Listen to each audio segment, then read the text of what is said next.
My name is Marianne. I am the Education Director at the Atlantic White Shark Conservancy. We are a nonprofit based in Chatham, down on Cape Cod in Massachusetts. We are going to get into our craft lesson for today. For our craft today, we are going to be making toilet paper sharks. Before we start our story this morning, if anyone at home has empty toilet paper rolls, then you're also going to need scissors. You can use markers, crayons, colored pencils, some sort of scrap paper, as well as some sort of adhesive, whether it is tape or glue, whatever you have at home. And maybe at home you have googly eyes or pipe cleaners or other fun craft materials, maybe little pom-poms. You are welcome to use those as well.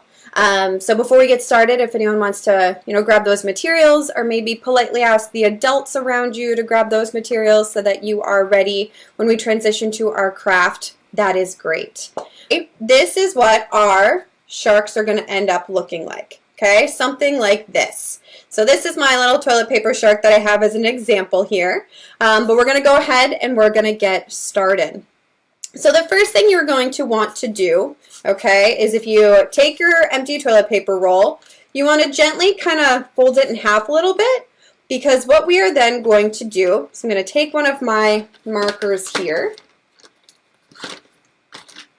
all right, is we first want to draw a guideline so then we can cut out to get that mouth part on there, okay?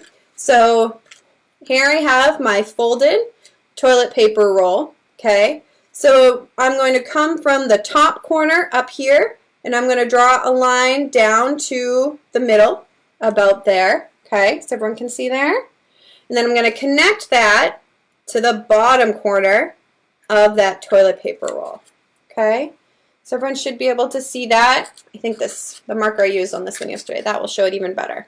All right, so that triangle that we made there, okay, so this we are now going to cut to allow or to create our mouth on the shark, as you can see here. So it is cutting into the cardboard, and because it's a round piece, as I said, something to help you make it easier as you go to cut it is actually folding it in half on that front section like this, okay? But depending how old we are, this might be a good opportunity to maybe ask an older sibling or an adult for help, just because it can be a little tough to cut into the cardboard there, okay? So again, for those of you who might still be, making our guidelines, which is okay, great thing about these videos is it's going to be on our homepage. So if I'm going a little bit fast for you, you can pause it at any time, and then you can pick back up to continue the craft, okay? But again, so we used our marker to make that guideline, and we made a triangle on the end of our toilet paper roll, all right? And now we're going to go ahead and I'm going to use my scissors here to then cut on those guidelines. And so hopefully if I just cut from the corner in, I should be able to do this in about 2 cuts or so. So I'm going to cut right up to there, and then I'm going to turn it and hold it this way, making sure I keep my fingers clear away from the scissors at all times. Okay, so then I'm going to take that middle part out that we just cut. I'm going to put that over to the side because those scrap pieces might actually make for really good fins later, okay? But now you can see, all right, we have our mouth for our shark, okay? So remember, as we talk about, now we have this mouth here. Water would enter in over the mouth. The gills would be located inside the shark's mouth right there, all right? And that's how the shark is going to breathe. So now all of your toilet paper sharks, all right, have the ability to breathe because they have that nice open mouth so water can go in and then pass over the gills, okay? All right, so now we have our ability for the shark to breathe because it has that open mouth. You can have those gills. And if you want to go ahead and draw some gills on the inside there, great thing to do. But what else, if this is a shark, what else does it need? We know as a fish, it has gills for breathing. What do they have to help them move? Fins, excellent. So we need some fins, okay? So we did put on our website, there is a PDF download with an actual fin template. So some of you may have downloaded and printed that. If you don't have access to a printer at home, no worries. I don't have a printer here at home. So for that reason, you can take a piece of scrap paper and you get to design your own shark fins, okay? So toilet paper sharks aren't super big, as you can see by mine here, but we want to get some of those really important fins on there. So we want to try to make sure everyone has, let's say, a dorsal fin, pectoral fins, which they need two, right? Those are the arm fins on the side that help the shark to steer. And then let's also make sure we have that caudal fin, okay? So the first fin I'm going to draw, looking on here, is I'm going to draw that dorsal fin, okay? And the thing about drawing a dorsal fin is that we know the front edge of the dorsal fin is usually smooth. It has that rounded curve coming down. But then the back end that we call the trailing edge, this is often where we can see the trailing edge of one dorsal fin of a shark to another be a little different because they can have little notches in them. Maybe an injury occurred and so they're missing a chunk. So I'm going to draw a chunk missing out of mine here. All right. And then we can come down. And then at the bottom of my dorsal fin, I'm actually going to try to draw a box here because then this is going to then help me to attach the dorsal fin, all right, when we put that on there. So it's not perfect, okay, and everyone's dorsal fin can end up looking a little different. That's okay. We are all making our own variation of the toilet paper shark species today, okay? So now that we have a dorsal fin, all right, the next fin I'm going to draw over here next to it is the caudal fin. So if you joined us for our anatomy lesson, all right, looking at the caudal fin, this is what helps the shark be able to propel itself through the water. So, we're going to have an attachment piece. So first start by drawing, let's say, a smaller rectangle here, all right, because we're going to need that piece just to be able to attach it to our toilet paper roll, okay? And then I'm going to start by drawing that upper lobe. So I'm going to draw that curve coming up. And on that upper lobe again, so if this is the front edge, it's usually nice and smooth. That trailing edge might have some, injuries or, some different notches in it. I'm going to draw it coming in, okay? And now here's where you get to decide, all right? We call the top part of the caudal fin the upper lobe, and then we also have a lower lobe. So if you want your toilet paper shark to be really fast, the shark species that are known for being quick in their swimming, like the mako, they usually have a symmetrical upper and lower lobe, okay, on their caudal fin. So if we're going to have a slower, maybe our toilet paper shark is a ground feeding shark, so it's not super quick, then your lower lobe might be smaller. You get to be as creative as you want in how you are going to design your caudal fin, okay? And now the trick, notice how I have this nice empty spot of paper down here. That's because when it comes to making the pectoral fins, they are symmetrical. So what we would see on the right is going to be the same in shape as what is on the left. So I'm only going to draw one pectoral fin, okay? So I'm going to draw that nice rounded curve for the front. I'm going to close it up underneath here. And then again, I'm going to put a box at the end of it. That's, that's going to be there. I'll make it look more like a box here to help make sure that, we can then have room to attach it. And then now what I'm going to be able to do is if I can fold my paper, okay, now when I go to cut this out, well, I would fold it, say we'll fold it, I'm going to have to put it down for a minute, but if I fold it underneath,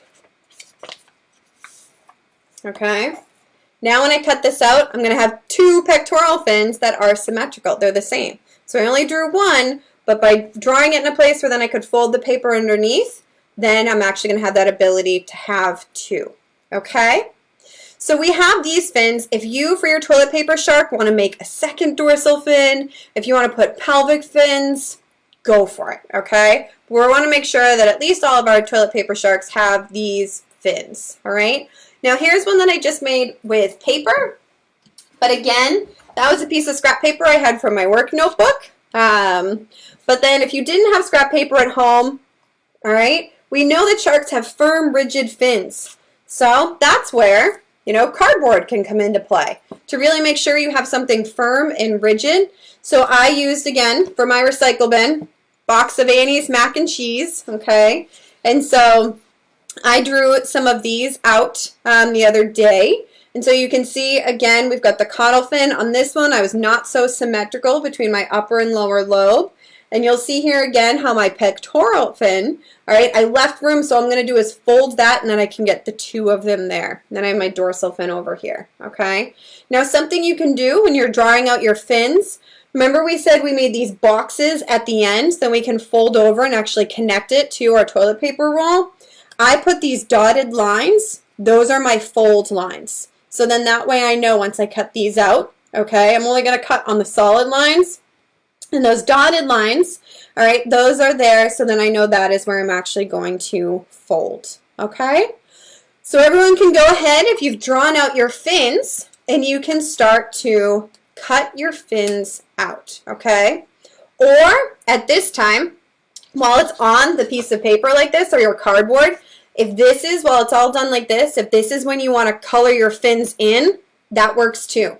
I do recommend coloring your fins in before you actually attach them to your shark, because it's going to be easier to color them in while you can put them on a flat surface, okay? So if you're going to color in your fins, this is a great time to do so, or you can cut them out first and then color them in. It's whichever works for you, okay, as you go through this. So if we were to go through and cut out, all right, all of our different fins here, so I'm going to go ahead and I'm going to start by cutting out my dorsal fin. Now as I'm making my cuts, who can remind us, what is it that the dorsal fin does for the shark's body? What is the purpose of that dorsal fin? Ah, that's right. It helps provide stability and balance for the shark, okay?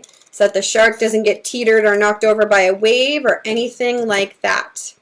Now when you're cutting your pieces out, you want to make sure you're being very careful, but also hold on to those scrap pieces of cardboard or scrap pieces of paper. You never know how those could come in handy, okay? And now I'm trying to follow those lines that I made as best as I can on my dorsal fin. But again, if they end up coming a little off, that's okay, all right? Because we know not every shark is perfect, all right? Some of them have some of those injuries or different things. So you might see that then as you create your toilet paper shark in the end, all right? So here's my dorsal fin for my toilet paper shark that I cut out there. You see those notches and curves on the back, that trailing edge. And now what I'm going to do is I'm actually going to, on that dotted line, I'm going to go ahead and I'm going to fold that cardboard. Okay. So now that, see how, now I have this nice place that I can hold right here, all right, on that piece of cardboard there, or on your piece of paper. So we've got the dorsal fin here. So then what we're going to do is we're going to take our dorsal fin. I'm going to decide which part of my toilet paper shark here is going to be the top. You can hold it either way, whichever you would like. But we know that this is the front of the shark, where the mouth is. So we do just want to make sure we line up that smooth part of our dorsal fin. That would be the leading edge. So that should be lined up with the mouth part, okay? So we can see just like that. Trying to get the right in the camera. Okay. So now we need to attach it, and this is where you use whatever you have at home. So if you have a glue stick, that's great. You can use a glue stick and put glue right on that fold that you made. You can stick it right onto the toilet paper shark here. Or if you have tape, tape works great too. So the tape I had was this blue and green pattern tape, but that's okay. I'm going to have a blue and green shark, I decided. So I'm going to take this, and I'm just going to rip off a piece. And then I'm going to hold that dorsal fin there, and I'm going to tape right over that nice little fold crease that we had. Okay, so you can see I'm lining that up so that fold crease is on the tape.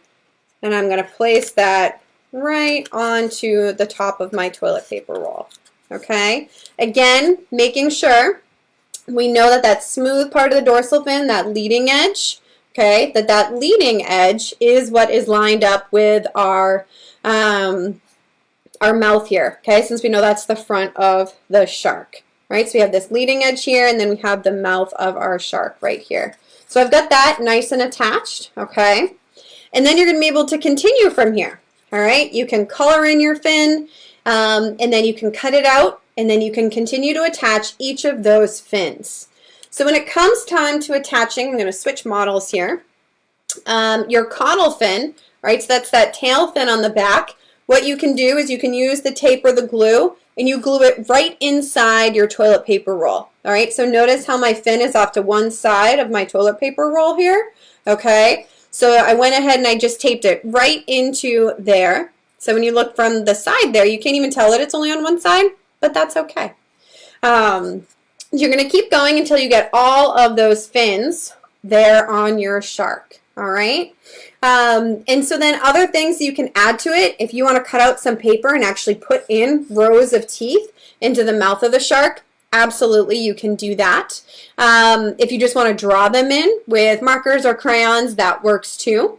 You can also use your markers or crayons and you can draw some eyes onto the sides of your toilet paper shark. All right, so I can put some eyes on there. And then you can use your marker and we can put gill slits on the side, which we talked about. What's that magic number? How many gill slits do they need to have? Ah, good. They have to have at least 5, but they might have up to 7, all right? See, I put my pectoral fins a little far forward on my shark here, so it's a little hard to get all 5 in, but I was able to squeeze some on there, okay? Very good. And then you can work to color in your toilet paper roll, all right? Another way that you can do this at home is if you have construction paper, you could cover your toilet paper roll, okay, with the construction. So if I have this original, I could take some construction paper and I could roll it around here to then give it that color, or I could color it in. It's up to you, okay? Get to be as creative as you want with these. Another one that I had made as an example, so I used one of my paper towel rolls. So you can see here for this one with the paper towel roll, it was a little bit longer. So I was able, this I think shows them better, I was able to very easily get all 5 of those gill slits. I have that eye there. We come back towards the shark. I also added a second dorsal fin. And then I even put some pelvic fins back here. So I've got my pectoral fins up here, okay? And then I've got that caudal fin at the end. In this one, I did start coloring in some of those fins, and I tried to do it blue and green to then match the blue and green of the tape that I had here, okay? So this is how we make a toilet paper shark, okay? So hopefully all of you boys and girls at home can have fun today making a shiver of toilet paper sharks. And since these sharks might not look like some of the sharks that we've talked about in our lessons, we also have a writing prompt for all of you to work on. So I want you to think creatively, okay? When you look at your shark and as you color it in and you design this special, unique species of toilet paper shark, right? Where do you think this shark would be found? So let's say this small one that I have here that is made with, you know, the box of Annie's mac and cheese. I think that I might find this shark in a bowl and mac and cheese, right? So we can say that this is a mac and cheese shark, and it's found swimming in bowls of mac and cheese because it only eats mac and cheese. That's how it survives, okay? Now, does this sound anything like a real shark? No. But are we allowed to be silly when we're writing? Absolutely. Okay, you can be creative. So again, think about where you would find your shark species, what it would eat. Are there other shark species that it could be found near your unique species of toilet paper shark? These are all things that you can look at and think about as you read or think about and then answer the questions on that writing prompt. And then you can give your shark species a name. And then when scientists do discover a new species of shark, they usually put it together in a paper that is shared out, okay? So then once you've answered all those questions and you've designed and thought about what kind of unique species of shark you created, you can write a mock newspaper article revealing and introducing this new shark species to the world, okay? So I have mac and cheese shark here. And then this shark, okay, because of the blue and green tape that I had, and I went for that, I think that this shark might live in a kelp forest, okay? And so it's going to swim through the kelp forest, and it's lower on the food chain because it is a small species of shark. And it's going to eat some small fish that are also found in the kelp forest. So again, I've got two different sharks here, and I'm creating two entirely different stories for them, okay? That as you put these together today, you can think about those questions, and then you can have fun creating your new species of toilet paper shark, okay? So I hope everyone enjoyed our time together today. I know I certainly did. So thank you all for joining. Again, I'm Marianne with the Atlantic White Shark Conservancy. I hope everyone is doing well during this time. Once you write that story, what a great reason to maybe call a friend from school or jump on a Google Hangout with them and share your story with them, okay? Or maybe call a family member, right? Make sure you're reaching out to your friends and family during this time. And we hope everyone is doing well. And, we thank you all again for getting Shark Smart with us. If you want to be able to show others how you are Shark Smart, you can check out our website for some of that Shark Smart gear, okay? I hope everyone has a great day.